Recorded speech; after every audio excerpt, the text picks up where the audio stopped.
bienvenidos, bienvenidas al Paraninfo de la Universidad de La Laguna, a esta 15ª edición de los ULL Debates, que comenzamos, antes lo recordábamos con el compañero Francisco Javier Amador, en diciembre de 2015, reflexionando en torno a la economía del bien común, y bueno, pues hemos ido sumando ediciones hasta esta 15ª edición, ¿no? Estos ULL Debates pues se plantean como espacios de reflexión, de pensamiento, ¿no?, en torno a los grandes retos que tenemos que afrontar como sociedad en esta encrucijada histórica en la que nos hallamos, ¿no? La metodología pues es muy sencilla. Comenzamos con pues una charla de un experto, o como es el caso de esta noche, con un documental, además en estreno en Canarias, alrededor de del tema en cuestión.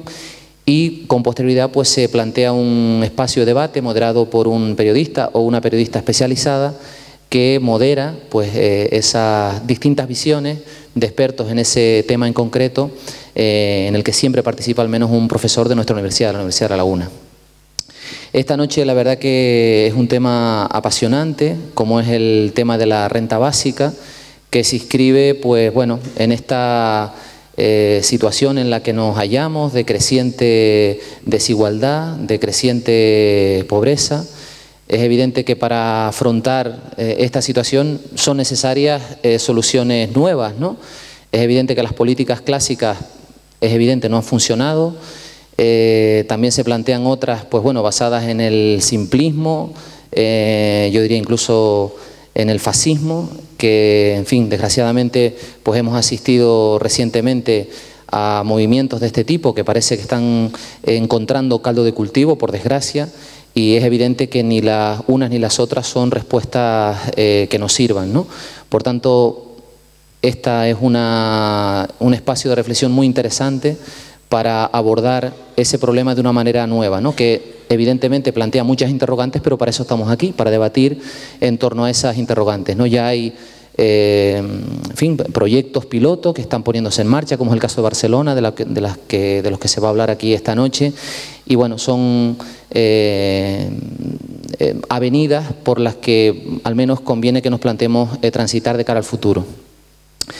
Agradecer a todos los que han hecho posible que esta nueva edición de ULL Debate se lleve a cabo, a los ponentes, a los que van a participar en el debate, desde luego al director del documental, Álvaro Oruz, que ahora le daré la palabra, a todos ustedes, y también un agradecimiento especial a las instituciones patrocinadoras, ¿no? En este caso, pues el Centro de Estudios para la Desigualdad y la Gobernanza de la Universidad de La Laguna, el CEDESOG, y también al Comisionado de Lucha contra la Pobreza del Gobierno de Canarias, ya que esta actividad se inscribe en el conjunto de actividades vinculadas a la celebración del Día Internacional por la Erradicación de la Pobreza.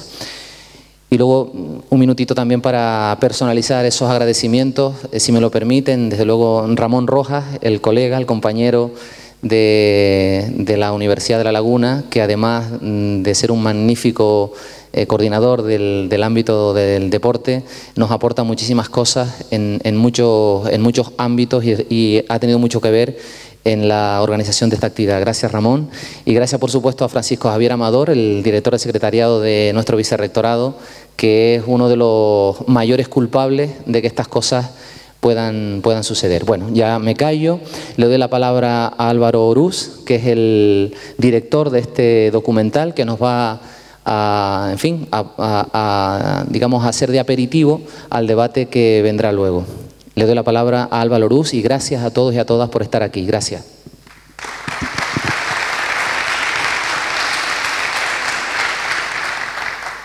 Bueno, yo lo primero que querría hacer es agradecer a los amigos que han organizado esto y a la Universidad de La Laguna esta oportunidad de exponer nuestro trabajo.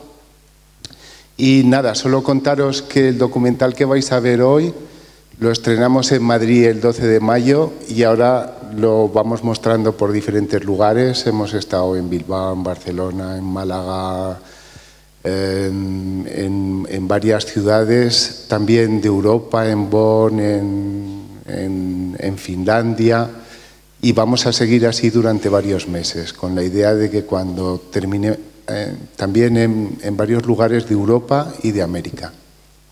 con la idea de que cuando terminemos esta tournée, pues ya lo haremos público para que todo el mundo pueda disponer libremente. Así que ahora nuestro interés fundamental es la difusión, porque la función que tiene es para que sirva para difundir esta causa de la renta básica. Entonces está pensado para que los activistas, para la gente que quiere explicar esa idea a otros, pues tenga una herramienta que le pueda servir en ese sentido. Ojalá también se utilice en las universidades como un material curricular para explicar, ya que en economía, en ciencias políticas, en muchas facultades ya se está incorporando y tal vez les podría servir.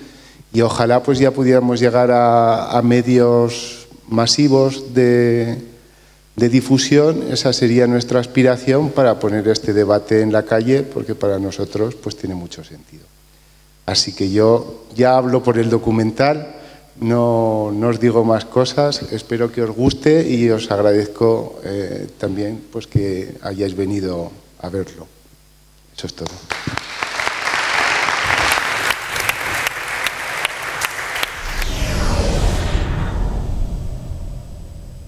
La renta básica universal es un ingreso pagado por el Estado a cada residente, independientemente de sus recursos, situación familiar, laboral o de su disposición a trabajar.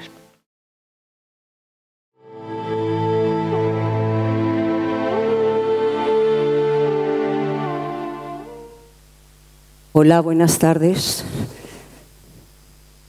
Buenas tardes a todas y a todos. Yo creo que lo primero sería aplaudir el documental, si les parece bien, ¿no? Sí, esta entrada que hemos tenido. Otra vez.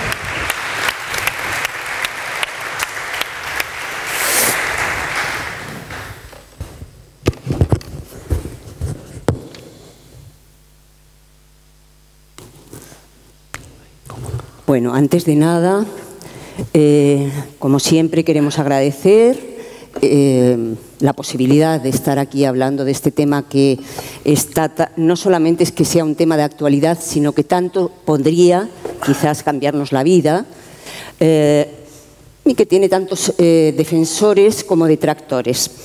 Pero antes de eso queremos dar las gracias, como decía, a la Universidad de La Laguna, al Centro de Estudios de Desigualdad Social y Gobernanza, a su vicerrector, Francisco Javier García Rodríguez, que antes nos hablaba, al profesor Francisco Amador, sin el cual no hubiera sido posible este encuentro, a Ramón Rojas, que ha facilitado los contactos, al comisionado de lucha contra la pobreza del Gobierno de Canarias, gracias a nuestros invitados, Javier Mendoza, profesor de la Casa, Maite Quintanilla, presidenta de Humanistas por la Renta Básica Universal, y también al profesor Daniel Raventós, profesor de la Universidad de Barcelona.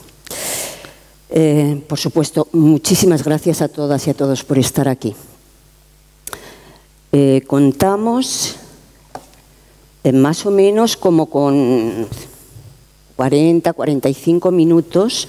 El formato que vamos a seguir es que yo voy a hacer preguntas a los invitados, a nuestros especialistas. Esperamos que las preguntas se entiendan y que las respuestas sean cortas y precisas para que podamos tener el mayor tiempo posible para que ustedes intervengan. Y para intervenir nos parece que es más eficaz. ¿Hay alguien por aquí con tarjetas? Es decir, que quien quiera hacer preguntas, al fondo hay una persona con las tarjetas, quien quiera, a lo largo de… porque el documental le ha sugerido alguna pregunta, porque tiene dudas sobre no sé qué, porque en base a las intervenciones de nuestros especialistas quieren hacer alguna pregunta. Bueno, por favor, lo escriben en las tarjetas y después vamos a intentar dar respuesta al mayor número de preguntas y a todas las preguntas, si es posible. Bien. Como han podido ver, el documental, el RBUI, Nuestro Derecho a Vivir, es descriptivo, es informativo de los distintos argumentos que se mueven alrededor de esta idea de una renta básica, universal e incondicional. Y hay un hilo conductor en el documental que es la defensa de la renta básica como un derecho universal, como un derecho que se reconozca igual que otros derechos por Naciones Unidas, un derecho que probablemente tendría que ser, según lo plantea el director, el primer derecho, porque sería el derecho que nos permitiría sobrevivir. En todo caso, nos parece que, como decíamos, el documental es muy descriptivo y hay muchos elementos y está bastante claro, pero en cualquier caso, cualquier duda, después los especialistas van a responder. Bien. En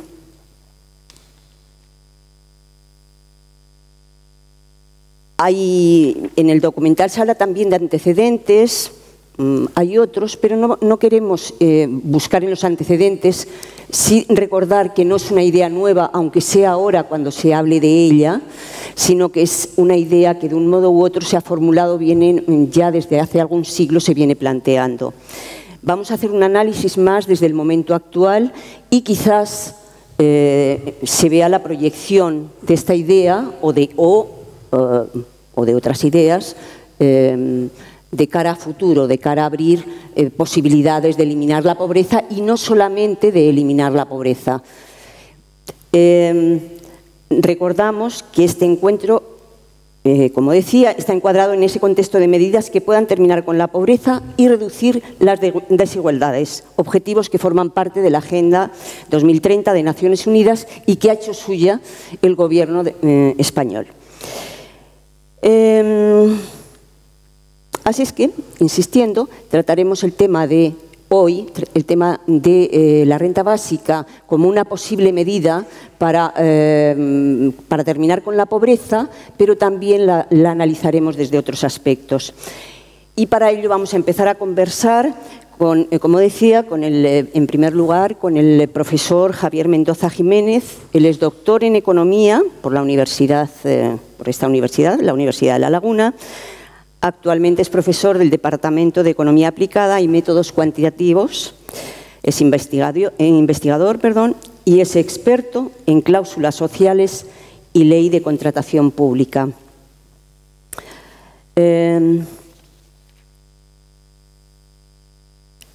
Después teníamos a Maite Quintanilla, es activista, algunos dicen que nació activista, y es presidenta de la Asociación Humanistas por la Renta Básica Universal, que es uno de los promotores de este documental que acabamos de ver.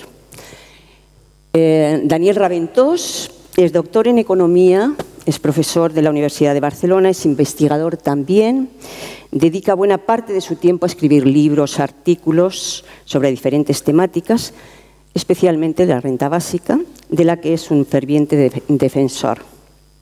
Daniel Raventós es presidente de la Red de Renta Básica. Bien, vamos a comenzar, como les decía, con Javier Mendoza. Usted ha trabajado en cláusulas sociales y ley de contratación pública, como decíamos.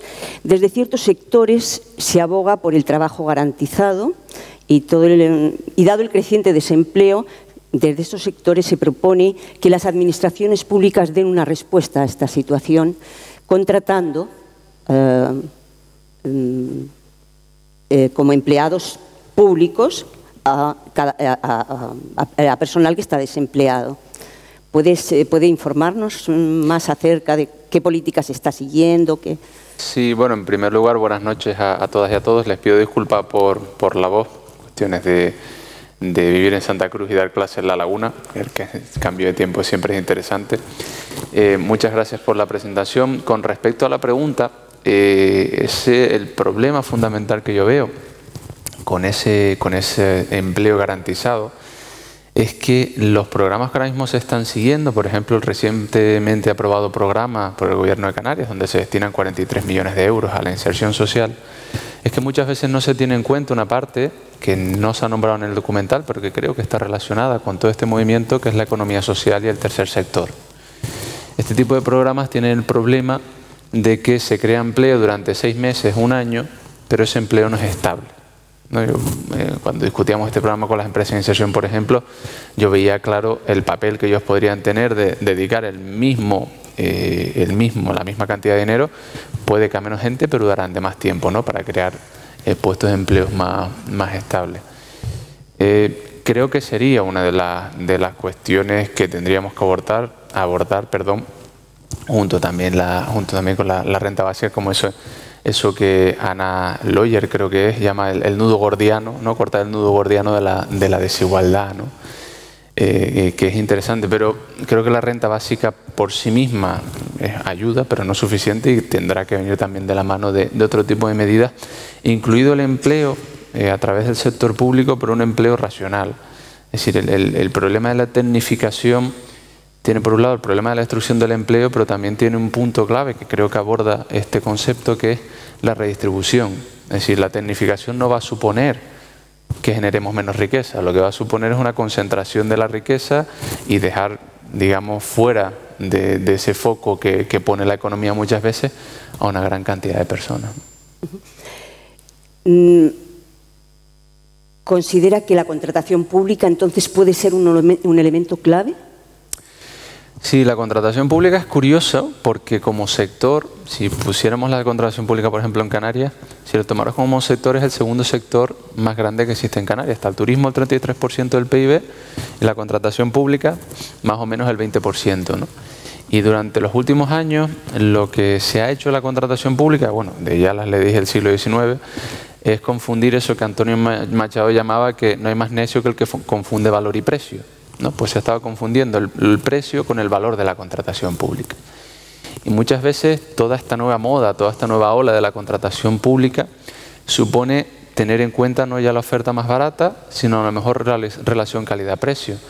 Y cuando digo calidad no me refiero solamente a los materiales, digo que no se repitan escenas que conocemos en Canarias, en el aeropuerto del Prat, por ejemplo, de trabajadores que trabajan al servicio de la administración pública con un contrato y se ponen en huelga porque tienen unas condiciones laborales que no son suficientes, ¿no? Si es la propia administración la que a través de sus contratos está promoviendo trabajadores pobres, pues apague y vámonos, ¿no? Entonces, toda esa nueva ola de la contratación sí creo que será fundamental como herramienta, digamos, como parte estratégica de toda esta evolución que tenemos que hacer hacia una sociedad, pues como decía el documental, menos centrada en el trabajo como forma de reconocimiento y más centrada en el trabajo pues como forma de realización, pero no como forma de lo que determina cada uno. Claro, porque se dice también como dato en el documental, ¿no? Y los expertos hablan de que cada vez va a haber más desempleo justamente por los avances tecnológicos, cosa que por otro lado a ciertos sectores les parece de mucho interés, pero si hay cada vez más desempleo, quizás las administraciones públicas, por mucho que quieran compensar ese desempleo, tienen unos límites, ¿no? Sí, no se puede caer tampoco en, digamos, en llegar a los sistemas de planificación centrales antiguos donde todo el mundo tenía trabajo del Estado, ¿no? El tema del empleo, y creo que el documental lo aborda de manera brillante, también será importante en cuanto determine la capacidad, entre comillas, de supervivencia. Creo que la renta básica y otras herramientas es lo que va a determinar pasar de las herramientas de supervivencia que da ahora mismo el estado del bienestar a las herramientas para poder vivir, es decir, pasar de sobrevivir a través del estado del bienestar, ¿no?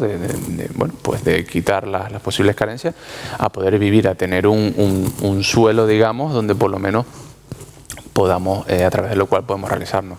Por supuesto tiene un tipo de problemas, no se ha aclarado tampoco, me imagino que a medida de estudios que vayan saliendo, cómo influye la renta básica, por ejemplo, con el aumento de los precios, si hay alguna, ¿no? A medida que todo el mundo tenga una mayor riqueza, o por lo menos una mayor cantidad de la población tenga mayor riqueza, si eso influye o no.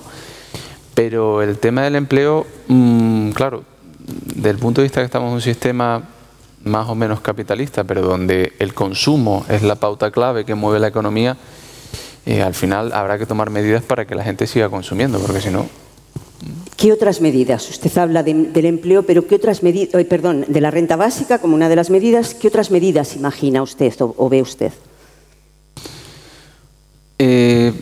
Yo creo que el documental también hablaba, aunque yo soy un poco más reticente en eso, de la reformulación de los servicios sociales, ¿no? De unos servicios sociales que son a veces muy caritativos, unos servicios sociales que estamos muy apegados a la cultura de la subvención, pero también creo que hay que tener en cuenta que la propia población tiene que tener un cambio mental. Y eso yo pongo el ejemplo siempre de mis padres, uno está ya jubilado y mi madre está cerca de la jubilación, que la jubilación, por ejemplo, muchas veces es un corte y a partir de que te jubilas dejas de trabajar, ¿no? Si mañana nos dijeran que no tendríamos que trabajar, aunque no sea exactamente así, a muchos de nosotros, a mí incluido, nos costaría ese cambio mental, ¿no? Yo creo que hay que también tener esquemas que sean progresivos, ¿no? Y yo veo ese suelo, esa aseguración de una renta básica también como una oportunidad de desarrollo de las personas, ¿no? Yo a veces lo asemejo a los estudiantes. Si yo a los estudiantes el primer día les dijera, bueno, entro aquí, todo el mundo está aprobado, no se preocupen. Yo estoy seguro que tendría una clase mucho más creativa que si les obligara a hacer un examen, les obligara a aplicar unos determinados conocimientos, etcétera, etcétera. Muchas gracias. Gracias. Maite Quintanilla, ¿cómo es que se habla tanto de renta básica en este momento? Bueno, yo creo que puede haber varias causas, ¿no? Una de ellas, por supuesto, es el esfuerzo que los activistas por la renta básica vienen poniendo desde hace más de 20 años, ¿verdad, Daniel?, aquí en España y en otros lugares. Pero también creo que hay un empujón en acciones especiales puestas en marcha, como una iniciativa ciudadana europea que se puso antes del año 2013, como esfuerzos, creación de documentales, materiales, y también que se ha hablado de ello en medios políticos, aunque solo sea para durante un tiempo incluir esta medida dentro de un programa electoral. Lo conversábamos ayer con Daniel, ¿no? Si un partido como Podemos, aunque solo fuera durante un tiempito antes de las elecciones europeas pasadas, no hubiera hablado de renta básica universal, seguramente tampoco hubiera estado en boca de todos. Creo que hay muchas causas y que es fruto del esfuerzo de muchas personas que han trabajado porque se comprenda este concepto a nivel social. Yo, desde luego, noto una diferencia tremenda desde que me sumé a la causa, no hace muchos años, como 4 o 5 años, a este momento en el que no todo el mundo entiende lo que es la renta básica universal, pero por lo menos ha oído la frase, renta básica, aunque luego entienda o crea que es otro el significado, pero por lo menos la frase la ha oído y me parece que eso es un avance interesante. Se habla mucho de que la renta básica nos daría dignidad como seres humanos, y yo he escuchado al colectivo en el que participa decir que las cosas no son así exactamente, ¿no? A ver, yo lo que discutiría es el concepto que normalmente se tiene de la palabra dignidad. Yo soy humanista y como humanista entiendo que todo ser humano es valioso e importante desde el momento de su nacimiento. Entonces entiendo la palabra dignidad como la palabra como valor. Entonces, entiendo que no se trata de... La dignidad no se gana ni se pierde. La dignidad es inherente a la calidad de ser humano, como ser intencional, constructor, transformador del mundo al que ha sido arrojado potencialmente. Tiene todas esas cualidades, esa potencialidad dentro de él. Entonces, lo que veo no es que se gane ni se pierda la dignidad, sino que no se respeta esa dignidad del ser humano desde su nacimiento. Entonces yo, como ser humano y como humanista, me siento insultada ante el sufrimiento de cualquier ser humano de este planeta, porque siento que la dignidad de cualquiera ha de ser respetada igual que la mía. Entonces es desde ese punto de vista que también me parece importante luchar por esta causa de la renta básica universal. por último, en esta tanda de preguntas, siempre escucho en todos los debates la misma pregunta, una pregunta que se repite mucho, ¿no? ¿Por qué habría de cobrar una renta básica tanto un rico como un pobre, ¿no? Bien, esto hace a una de las características de la renta básica, que es la universalidad. Para que un derecho sea universal, tiene que ser a todos los individuos, a todos los que forman parte de la sociedad. Y para representarnos en qué consiste, puedo poner un par de ejemplos. Imaginaos que una persona multimillonaria llegara a un autobús público y le dijeran: usted no puede pasar aquí porque usted tiene un Maserati, así que coja su Maserati y no puede subir al autobús. O que llegara con un infarto a un hospital público y le dijeran: usted puede irse a la Ruber Internacional, así que usted no puede entrar en este hospital público. Váyase a la Ruber Internacional, que tiene dinero para pagarlo. La sanidad es universal porque es para todos. De la misma manera, la renta básica ha de ser para todos los individuos de la sociedad. Ahora bien, esas personas ricas, esas personas que están ahora mismo precisamente acumulando toda la riqueza, tendrían que aportar desde los impuestos u otros mecanismos que vayamos poniendo una parte importante de esa riqueza que han acumulado al bien social para que se pueda pagar esa renta básica universal. Entonces, toda la sociedad se vería beneficiada y ellos tendrían que aportar mucho más que el resto de receptores por el hecho de que han acumulado mucha más riqueza, ¿no? Sobre este tema vamos a hablar con el profesor Raventós. Ustedes, junto con otros dos compañeros, hicieron un estudio en el 2013, 2014, no recuerdo bien, hablo de la financiación, de la posible financiación de una renta básica a nivel del Estado español, del Reino de España. En ese estudio demostraban con datos concretos cómo era posible y tiene que ver con lo que Maite Quintanilla acaba de explicar. ¿Le importa que entremos un poquito o que sintéticamente nos cuente cómo fue ese estudio, qué resultados tuvieron? Porque acaba de salir otro que se presentó el fin de semana pasado en Barcelona, pero quizás aquellos primeros datos abrieron también la posibilidad de que se veía viable, ¿no? Sí, en realidad el estudio, en parte en la película se comenta, fue de 2 millones de IRPFs que nos aportó no por ser nosotros, porque es una cosa que se puede pedir, el Instituto de Estudios Fiscales, ¿no? Entonces, eran 2 millones de IRPFs. Y lo que más nos sorprendió es que, haciendo caso de aquella miseria de números, digo aquella miseria porque el IRPF no representa la riqueza real que hay en la sociedad, pues incluso haciendo números, con sus datos, se podía financiar una renta básica igual al menos al umbral de la pobreza. Y al mismo tiempo suponía también, como se explica, ¿no? Es decir, suponía una gran redistribución del 20% oficialmente más rico al 80% restante.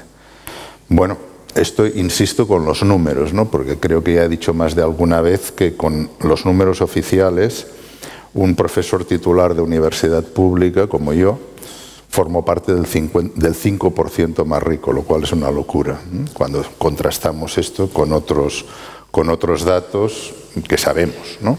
Entonces, lo que sí que se presentó en Barcelona, ahora, en este simposio de nuestra asociación, de la Red Renta Básica, es unos nuevos datos, digamos, que añadimos al IRPF otros datos que también nos ha podido aportar el Instituto de Estudios Fiscales y que incluso así responden a críticas que habíamos recibido del trabajo, como que pierde gente que no debe perder, en fin, cosas de este tipo, ¿no? Pero realmente el estudio nos sorprendió que, incluso, ya digo, a unos más que a otros de los tres, pero uno de los que más sorprendió es Jordi Arcarons, que fue el que hizo el modelo econométrico, él es catedrático de Economía Aplicada, y Y bueno, él decía, no, yo filosóficamente estaba convencido de la renta básica, pero pensaba que cuando íbamos a hacer números no iban a salir, ¿no?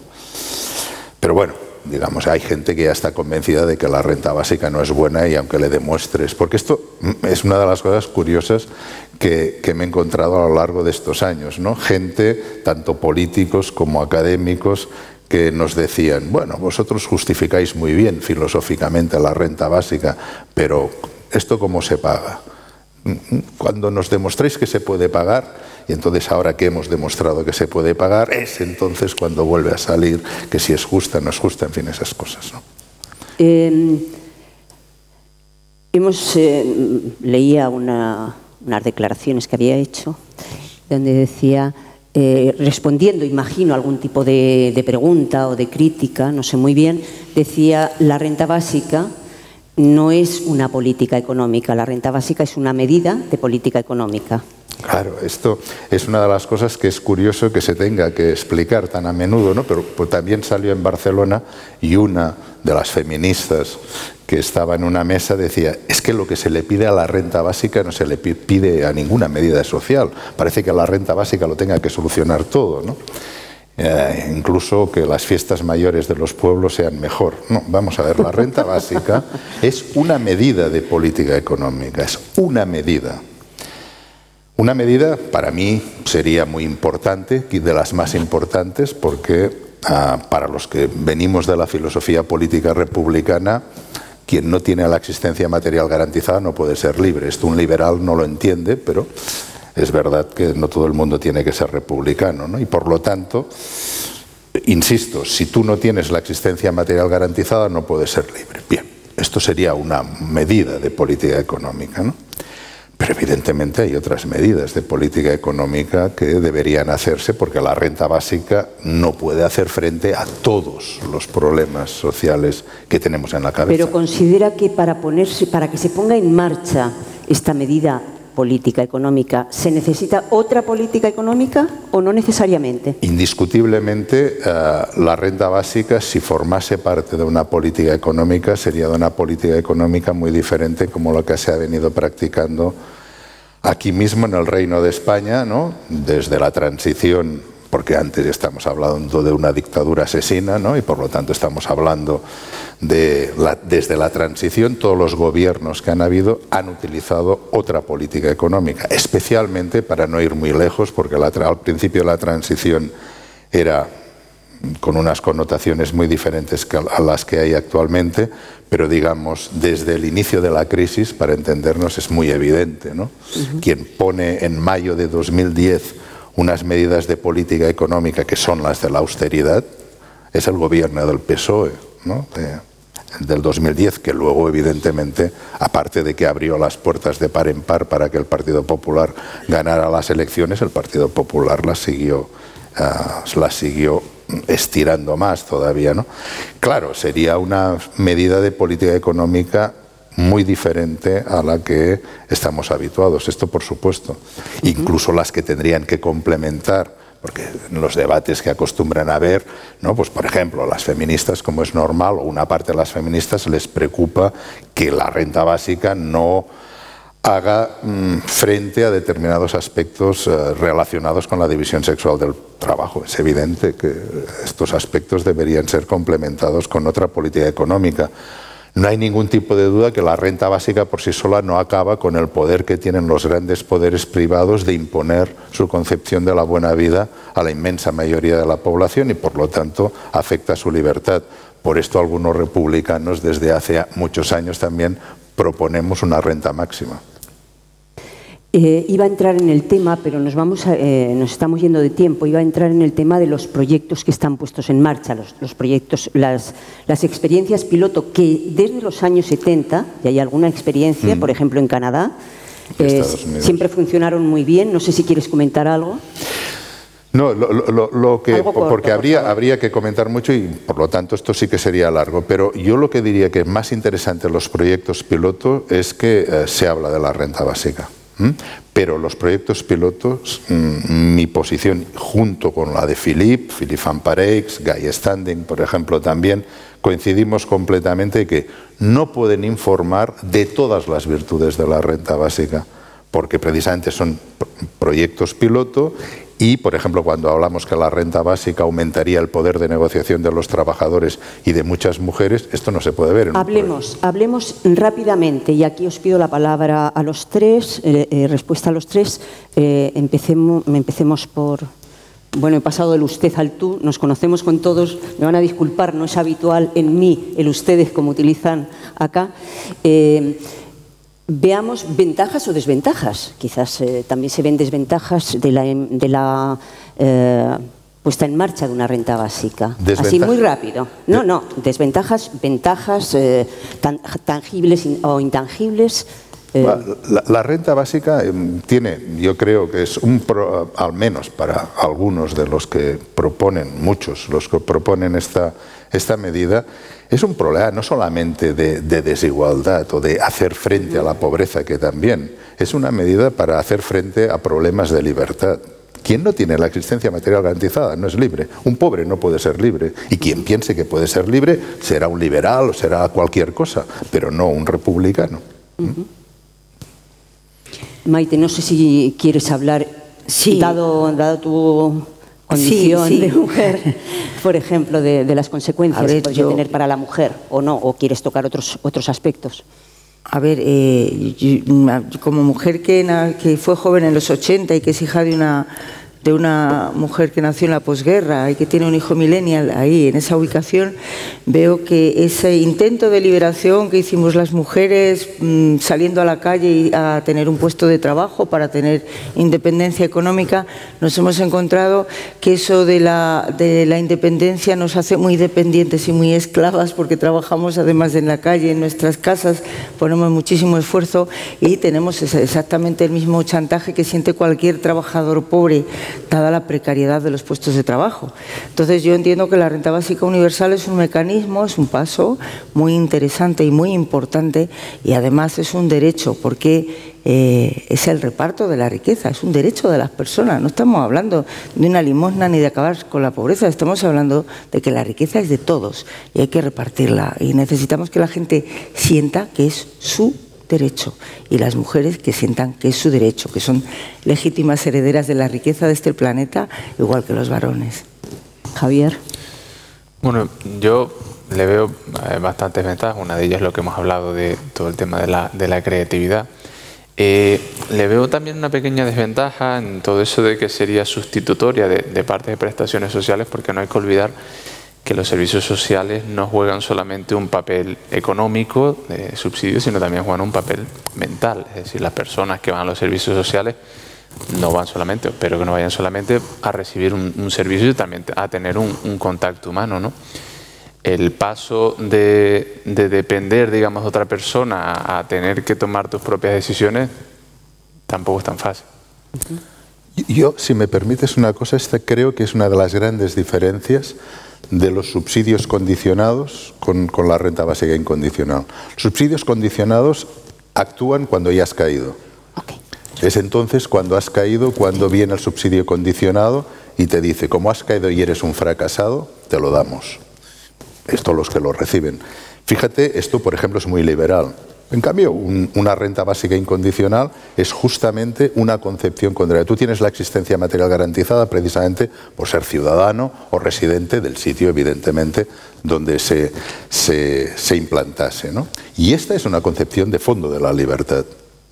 Porque claro, pensar que deba depender, como cada vez la gente que está más metida en esto, por ejemplo en Barcelona, Lluís Torrens, que es el que ha puesto en marcha la experiencia piloto de la renta básica, es porque cada vez que veía los subsidios condicionados se convertía en un militante forofo de la renta básica, por la irracionalidad y por la dependencia de la gente.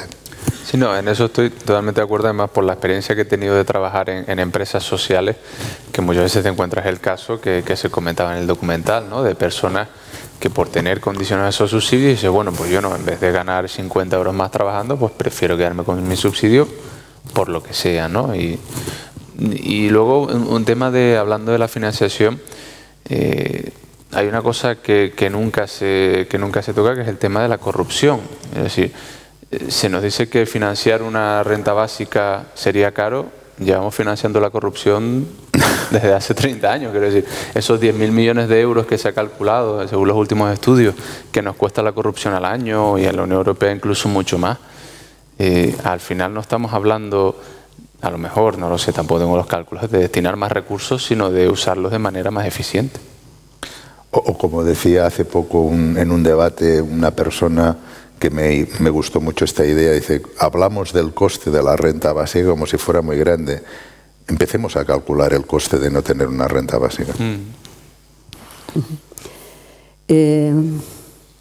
También planteaban en los últimos debates que yo he visto, en los que he participado, algo que tú me comentabas, Daniel, había gente que empezaba a cuestionar el presupuesto que iba destinado a defensa, al ejército. No, esto me lo han dicho por la radio hoy. Hoy. Una radio pero canaria. El viernes en la noche, en un chat, en que participé en Lima, desde Lima, del Perú, se planteó este tema, por ejemplo. No es la primera vez. Yo sí lo he escuchado en algunos debates. No hay ningún tipo de duda que una cosa es la financiación mediante el IRPF y otra cosa, otras fuentes de financiación mediante otros impuestos, y otra también, otro tipo de gastos que no debería haber. Pero esto evidentemente ya depende de la opción política, de política económica que cada uno tenga en la cabeza, claro. Si les parece, pasamos a las preguntas. Bueno, son un poquito diversas. Hay varias que plantean si no sería contraproducente la financiación a través del IRPF. Y esto es una pregunta, que se hace en general. ¿Pero contraproducente por qué? Dice, la financiación de la renta básica, la idea planteada en el documental señala una reforma fiscal que genere una mayor progresividad, la elasticidad. La elasticidad base imponible IRPF tipos impositivos es mayor al 3%. Una reforma fiscal en el sentido planteado sería contraproducente, ¿no creen?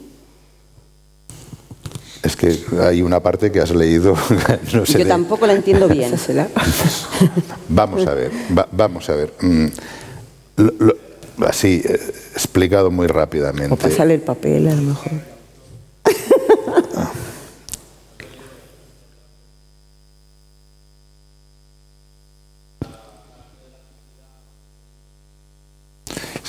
Si puede ser un poco... Ahora, no sé si me escuchan. Ahora sí. Me faltó matizar una parte de la pregunta que me di cuenta a posteriori. Me refiero a la elasticidad base imponible tipos impositivos en las rentas más altas, porque las rentas más altas son más o tienen más recursos para poder cambiar de país y que no le afecte esta mayor progresividad. Entonces, a esa parte me refería. Vale, ahora lo entiendo. No, pero en este sentido lo mejor es un trabajo esclavo para que no se marchen. O sea, vamos a ver, no estamos hablando, o sea, esto que planteas tú no es un problema de la renta básica, esto es un problema general, es el chantaje permanente, ¿no? Es decir, cualquier medida que beneficie, no ya a la renta básica, cualquier medida que beneficie a los que no son ricos, nos largamos. Bueno, este es un problema que trasciende la renta básica. Yo creo que, fíjate, por ejemplo, los paraísos fiscales, ¿no? Los paraísos fiscales es una auténtica carnicería financiera, ¿no? Es conocidos, hay números más o menos bien hechos sobre los paraísos fiscales. Muy bien. Es muy fácil acabar con los paraísos fiscales, pero muy fácil, ¿eh? Pero sí, dime. Pero no solo, yo creo que la vertiente más radical de esto evidentemente son los paraísos fiscales, pero no yéndonos tanto a la vertiente de los paraísos fiscales de que yo siendo rico puedo ir con mi renta a Andorra o a las Islas Caimán y se acabó el tema. No, a Suiza, que es lo o a Suiza, o Andorra, que no nos queda tan lejos. Okay. No, Suiza lo domina todo. ¿No cree que el hecho de coartar esa libertad, las rentas más altas, producirían, por otro lado, porque yo creo que todos sabemos que hay suficientes instrumentos jurídicos en alguna parte de las normativas para evitar salir y evitar ese tope que usted está proponiendo, y provocaría una fuga de todas estas rentas más altas. El trabajo esclavo quizá la evitaría, sí. Pero yo creo que también, perdón si puedo responder, muchas veces se demoniza. Pero sí, tenemos ejemplos en Francia donde las clases altas pidieron pagar más impuestos. Gerard Depardieu se fue y se hizo ciudadano de Rusia, ¿vale? Y ahora está con Putin por ahí en Moscú. Pero creo que también, hombre, no seré yo quien defienda a Ana Botín tampoco, ¿eh? Pero creo que también también hay que confiar en parte en que hay una parte de esas rentas altas con conciencia. Obviamente no son todos. Perdón, no te he entendido. Que muchas veces se demoniza, ¿no? Que automáticamente tú dices, bueno, es que si me suben los impuestos, me voy, ¿no? Pues tenemos ejemplos que no. O sea, ahí está Bill Gates y... No, incluso tenemos aquí un ejemplo muy claro. Cuando en Guipúzcoa la Diputación Foral, que es la que manda en impuestos, pues implantó un impuesto sobre la riqueza en Guipúzcoa, solo en Guipúzcoa, salió todo esto. No ya que se largarían al extranjero, sino que se irían a Vizcaya, que está al lado, ¿no? O se iría a Álava. Estamos hablando de un impuesto sobre la riqueza que era, en fin, bastante ridículo, pero todo esto salió. No se largó, uno creo que se largó, uno. ¿Por qué? Pues porque hay otros factores, evidentemente. Claro, por ejemplo, hablando de factores, una de las preguntas que se hace es cómo afectaría la renta básica a los precios de los artículos básicos. Os pido respuestas así, lo más sintéticas muy rápidas. posible. Mira, es muy extraño cómo la renta básica alguien pueda pensar que es inflacionaria, cuando precisamente, o sea, vamos a ver, nuestra forma de financiación no es con creación de masa monetaria, es una redistribución de la renta. Pero en Alaska es la peor forma de hacer una renta básica en cuanto a la inflación. ¿Por qué? Porque no es tocar absolutamente nada y es dar además a todo el mundo una cantidad de dinero. En Alaska desde el año 86 no han tenido ningún problema de inflación. Y eso que las coyunturas económicas han sido muy diferentes, desde el 86. Otra pregunta. Dado que la defienden sectores, la renta básica está defendida por sectores diversos, algunos de ellos liberales, nos preguntan si esto puede resultar un refuerzo del capitalismo como sostienen algunos sectores de izquierdas. Bueno, vamos a ver, seamos serios. Las propuestas que hacen los liberales y las propuestas que hace de izquierdas, en general, de izquierdas genéricas, solo hay que ver las grandes diferencias.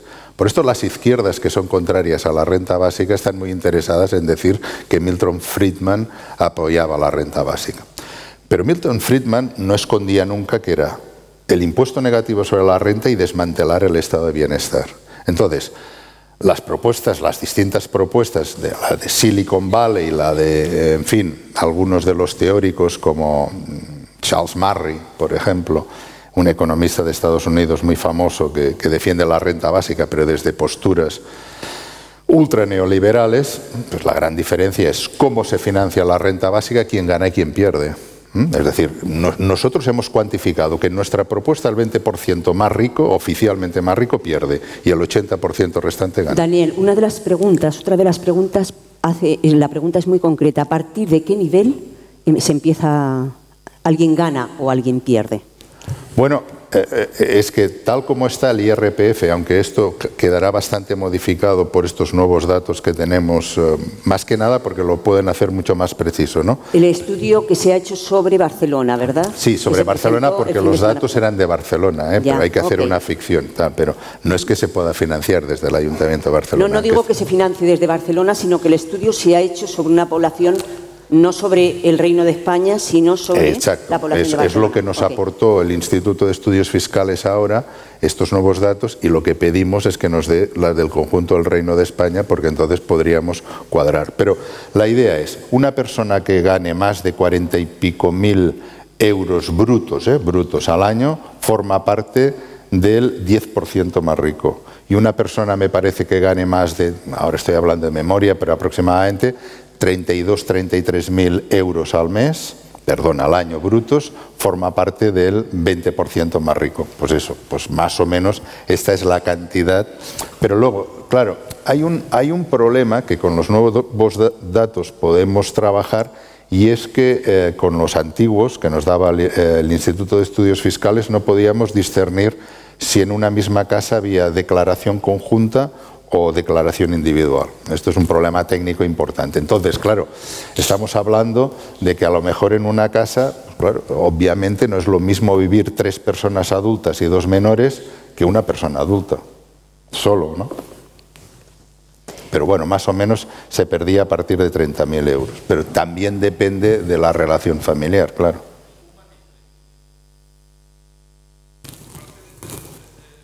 Las personas nacidas ya, ¿no? ¿Cómo? Que si parte... O sea, te refieres a la renta básica, sería para los mayores de 18 años. Y los menores de 18, una quinta parte. Desde el nacimiento hasta los 18, una quinta parte. El modelo econométrico permitiría hacer una tercera parte, la mitad, lo que tú quieras, ¿no? Pero por razones ahora que sería un poco largo de explicar, pues creíamos que con un quinto hacíamos una cierta aproximación a lo que son los indicadores de la OCDE, ¿no? Es decir, la idea es muy simple. 3 personas adultas que vivan en la misma casa es más caro de mantenerlas que una, pero no 3 veces más, porque hay gastos fijos, como alquiler, luz, más o menos, ¿no? Entonces, pero bueno, en cualquier caso, la pregunta o la respuesta concreta es de 18 años hasta la muerte y de 0 a 18, una quinta parte. ¿Y nacidos? Sí, no. Te preguntaba, sí, nacidos. No, nacidos, claro, desde el día 1 hasta los 18. Sí, sí. Bien, aquí hay una pregunta que no, que sale un poquito de estos temas, de estos aspectos. Dice, un agricultor cosecha toneladas de papas en los campos castellanos, obteniendo bajo rendimiento económico. Si añadimos la dureza del trabajo, ¿no supondría un nuevo abandono de las actividades agrarias? La pregunta va a Daniel Raventós, pero me parece que podría ir a cualquiera de los 3, como queráis. Daniel. Y aquí hay mucho interés, por cierto, en las zonas agrarias, por ejemplo, en algunas partes de Asturias y de La Rioja, en una renta básica justamente en las zonas agrarias. Precisamente para aquello que se dice de el efecto llamada, pues sería fantástico, porque es lo que quieren, que se repueblen las zonas agrarias, ¿no? Pero bueno, digamos, esto estamos en lo que hablábamos antes, en las zonas agrarias. Una renta básica por sí sola no puede arreglar todo el problema relacionado con el campo, ¿no? Y la ganadería también. Estamos hablando que esto requeriría medidas de política económica específicas también. También hay que reflexionar, ¿no?, en esa pregunta el por qué tiene que cultivar esas toneladas de papa, precisamente. Bueno, sí, porque no tiene una subsistencia básica para que le hace, pues, llevar a eso, ¿no? Por supuesto. Bueno, yo añadiría una visión del asunto nueva, ¿no? Que mentar en la economía como los recursos, no solamente como el dinero. Entonces, en un momento dado, en ese caso, la mecanización del trabajo agrícola no perjudicaría económicamente, sino que esa producción se repartiría. Yo estoy ya por un paso más adelante de la renta básica, o mucho más, ¿no? Que se consiguiera que todas las personas accedan a lo que necesitan, también alimentariamente, que produzcan las máquinas y que los seres humanos puedan dedicarse a otras actividades que realmente supongan también un avance, ¿no? Otro aspecto del tema. La elevación del nivel de vida de amplios sectores del precariado eleva su nivel de consumo y contaminación. ¿Sería necesario internalizar el coste medioambiental de cada producto o servicio en el mercado para ponerla en práctica sin constituir un suicidio colectivo? Yo no entiendo la pregunta. Sí, entiendo que el hecho de que suba el nivel... De hecho, esa analogía de sube el nivel y contaminamos más, hay que tener también, yo creo que cuidado. O sea, los productos ecológicos son más caros, contaminan menos. Si yo mañana pues, me doblan el sueldo y tengo una conciencia, pues intentaré acceder a productos a los que no podía acceder antes, ecológicos, un coche eléctrico o lo que quieran, ¿no? No creo necesariamente, como dice Daniel, permíteme que te tutee. Sí, hombre. No necesariamente un aumento del nivel de vida implica lanzarnos desaforadamente a consumir, ¿no? Por supuesto que no. Claro que no.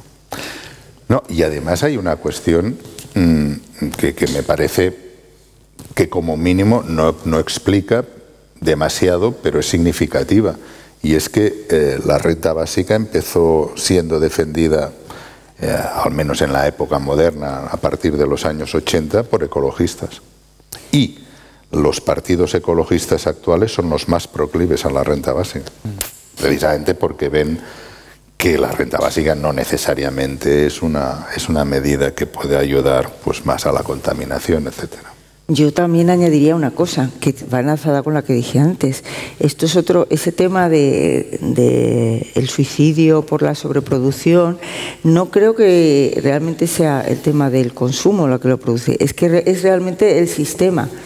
El sistema capitalista está creado de una manera en la que se produce no en base a las necesidades de los seres humanos, no en base a las necesidades reales. Y entiendo necesidad distinto a deseo. Se está produciendo en base a los mercados. Entonces esa producción es totalmente absurda e irracional. Hay montones de aparatos, de televisores y de ordenadores que quedan obsoletos antes de llegar a las manos de ningún consumidor y que es materia que se desperdicia y que queda almacenada en algún sitio totalmente obsoleta. Está la obsolescencia programada. Están un montón de problemas que nada tienen que ver con el hecho de que las personas tengan sus necesidades básicas cubiertas. Estamos hablando, de momento, de que la renta básica universal nos dé acceso a cubrir las necesidades básicas, a que es una nueva forma de reparto de la riqueza, ya que el empleo no nos va a servir para repartir la riqueza y hay que reconstruir un nuevo contrato social.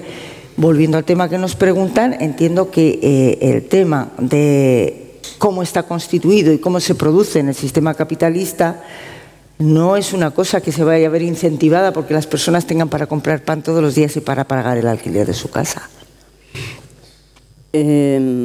Aquí hay un montón de preguntas más, nos van a disculpar. Se plantea por qué no están aquí los políticos responsables de poner en marcha esas políticas para dar respuesta. Porque de momento quizás no los conocemos. ¿Cómo se haría para convencer a quienes tienen mucho dinero? ¿Cómo se haría para plantearlo a nivel mundial? Es decir, ¿cómo se podría implementar a nivel municipal? Si sería necesario pasar para implementarlo de un sistema capitalista a un sistema socialista. Hay un montón de preguntas todavía pendientes, pero creo que la hora se nos ha echado encima. Y me van a permitir que les haga una última pregunta así muy directa y cerramos el debate porque entiendo que estamos ya en hora. Amador, ¿sí? ¿Ya? ¿Cómo cuánto tiempo nos queda? 5 minutos. 5 minutos, ok. Muy bien. Muchas gracias. Muchas gracias, Amador. ¿Realmente creéis que se va a poner en marcha, que es posible poner en marcha una renta básica, que es una medida que esté más o menos cercana? Yo creo que por necesidad y desde los intereses de todos los grupos sociales, algo va a tener que ocurrir en ese sentido.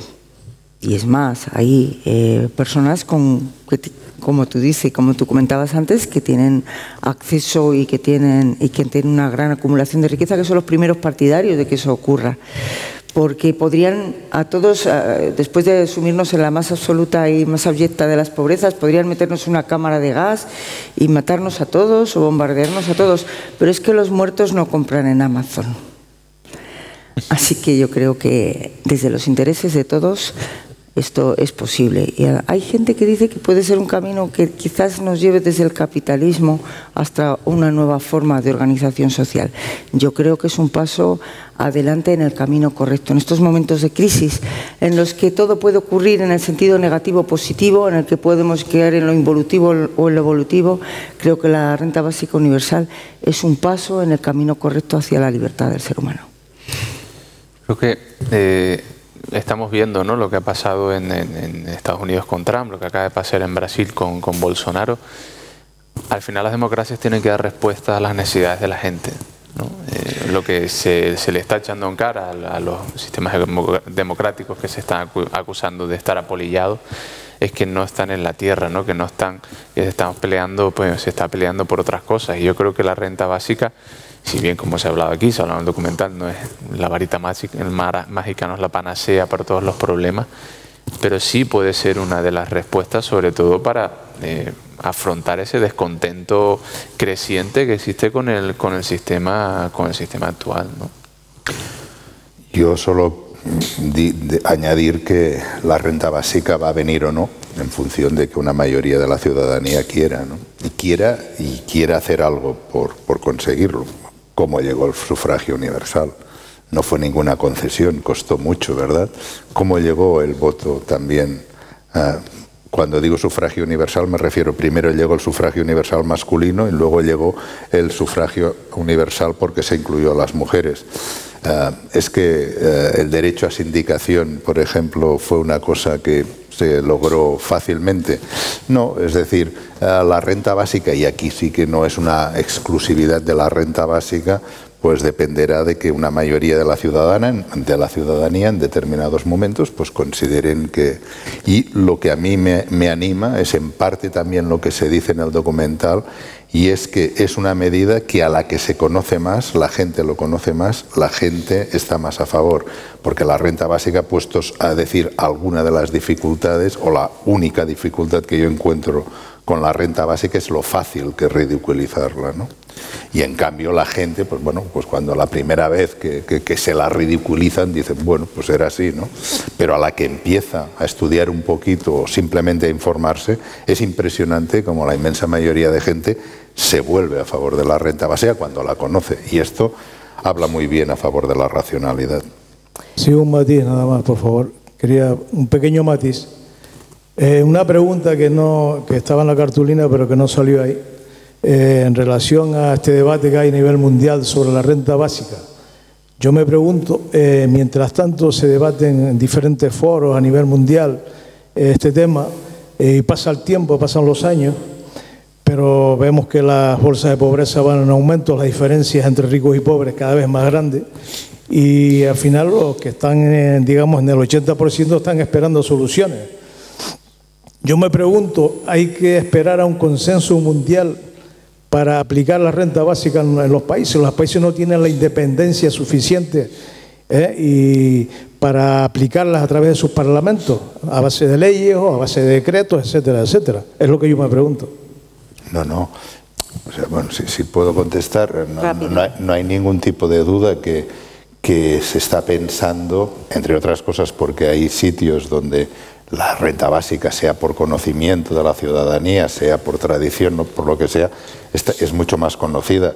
Yo no pienso que si la renta básica se llega a implantar, se implantará mundialmente de golpe. No, yo no tengo ningún tipo de duda que será por países. Lo que ocurre es que creo que también se dice en un momento una cosa muy interesante en la película, y es que a la que se muestre las virtudes de la renta básica en los hechos, se correrá como la pólvora. Es decir, hay países que han esperado precisamente a que otros se implanten el derecho a la eutanasia, como para decir, está bien, o el derecho, o no fumar en los locales públicos, está bien, ¿no? Ser el primero a nadie le gusta, ¿no? Pero si quien lo haga, valdrá la pena para la humanidad, no hay ningún tipo de duda. Bueno, muchas gracias a todos por estar aquí, por este encuentro, ojalá hayamos respondido a algunas de las dudas. En todo caso, es un tema para seguir investigando. Y estamos realmente en una encrucijada, no solamente en este país, sino como tú ya planteabas con datos de Trump, Bolsonaro, etcétera, etcétera, lo que está pasando a nivel mundial. Es una encrucijada que tenemos a nivel planetario y ojalá contemos cada vez más y seamos ingeniosos a la hora de buscar formas de hacer llegar esta idea a la mayor cantidad de población, ¿no? Así es que, de tal modo que podamos contar con poblaciones movilizadas, como tú planteabas, Daniel, y también con políticos honestos y valientes, ¿no? Y ahí, ese ya es otro tema que pueden plantear para otro debate. Buenas noches, muchísimas gracias a todas y a todos.